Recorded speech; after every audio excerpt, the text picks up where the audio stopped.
প্রিয় দর্শক, আসসালামু আলাইকুম। ডক্টর মোহাম্মদ ইউনূসকে সরানোর জন্য নতুন ষড়যন্ত্র শুরু হয়েছে। ষড়যন্ত্র নিয়ে আলোচনা করার আগে চলুন আমরা আলোচনা করি ডক্টর মোহাম্মদ ইউনূসকে কবে থেকে শুরু হইলো 5 বছর ক্ষমতায় রাখার আলোচনা।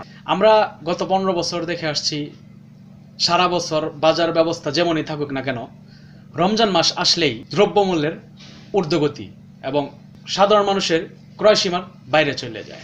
কিন্তু এই বছরে আমরা দেখলাম আপনার রমজান মাসে, পুরো রমজান মাস আপনার দ্রব্যমূল্যের একদম নিয়ন্ত্রণে ছিল এবং সাধারণ মানুষ তাদের সাধ্য অনুযায়ী প্রত্যেকটা জিনিস ক্রয় করতে পারছে। তার পাশাপাশি তারা গ্রামের যাওয়ার জন্য ঈদের ছুটিতে বাড়িতে যাওয়ার সময় নানান হেনস্থার শিকার হইতে হয়েছে এবং ভাড়া, যেটা ন্যায্য ভাড়া, তার চাইতে 2 বা 3 গুণ ভাড়া দিয়ে বাড়ি যেতে হচ্ছে।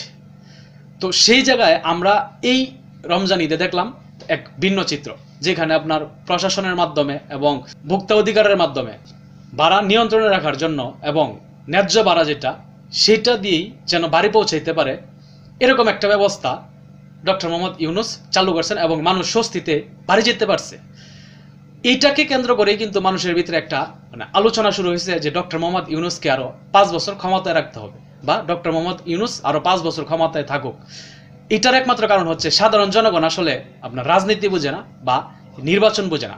সাধারণ জনগণ চায় স্বস্তিতে দুবেলা খাবারের জন্য বা বাজারে গিয়ে যেন সে তার ইচ্ছা অনুযায়ী, তার চাওয়া অনুযায়ী সে যে আপনার পণ্যটা কিনবে, সেই পণ্যটা যেন তার আয়ত্তে থাকে, সে যেন সেই পণ্যটা ক্রয় করতে পারে। এবং সেটাই কিন্তু তারা এই রমজান দেখাইতে পারছে এবং সাধারণ জনগণ কিন্তু এটা পাইছে।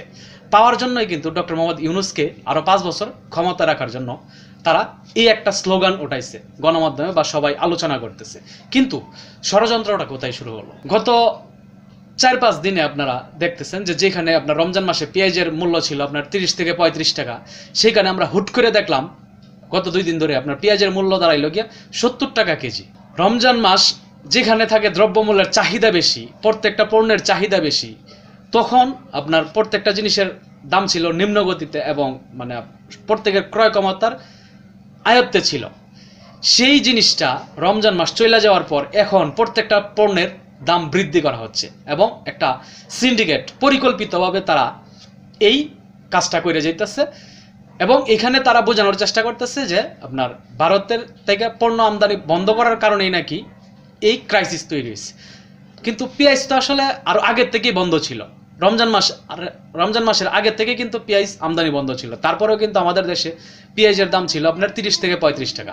কিন্তু ঈদের পরে আইসা এখন যেহেতু মানুষ আলোচনা করতেছে যে ডক্টর মোহাম্মদ ইউনূসকে আরো 5 বছর ক্ষমতায় রাখতে হবে এবং এইটার মূল কারণ হচ্ছে আপনার দ্রব্যমূল্য নিয়ন্ত্রণে এবং তারা স্বস্তিতে বাড়ি ফিরতে পারছে, এই কিছু জিনিসকে কেন্দ্র করে কিন্তু সাধারণ জনগণের ভিতরে এই আলোচনাটা শুরু হয়েছে। এখন এই জায়গাতেই মূলত অ্যাটাক করার চেষ্টা করতেছে যে আপনার সিন্ডিকেট কইরা তারা এইসব পণ্য আপনার মজুত কইরা দাম বৃদ্ধি করে দিয়া আবার সেই আগের জায়গায় নিয়ে যাওয়ার চেষ্টা করতেছে এবং যেন ডক্টর মোহাম্মদ ইউনূসকে নিয়ে সমালোচনা শুরু হয়। এই জন্যই তারা এইভাবে সিন্ডিকেটের মাধ্যমে এই পণ্যগুলোর দাম বৃদ্ধি করতেছে এবং মানুষকে বোঝানোর চেষ্টা করতেছে যে ডক্টর মোহাম্মদ ইউনূসের দ্বারা আসলে এটা নিয়ন্ত্রণে রাখা সম্ভব না। তবে আমি আসলে যে কথাটা বলতে চাই, আমরা সাধারণ জনগণ যদি একত্রভাবে প্রতিহত করতে পারি বা আমরা যদি প্রতিবাদ জানাইতে পারি, ঠিক আছে, তাইলে অবশ্যই ডক্টর মোহাম্মদ ইউনূস তার গতিতে সে চলতে পারবে এবং এইসব সিন্ডিকেট ভেঙে ফেলা সম্ভব। তো যাই হোক, এতটুকুই বলার ছিল। ভালো থাকবেন সকলে। আসসালামু আলাইকুম।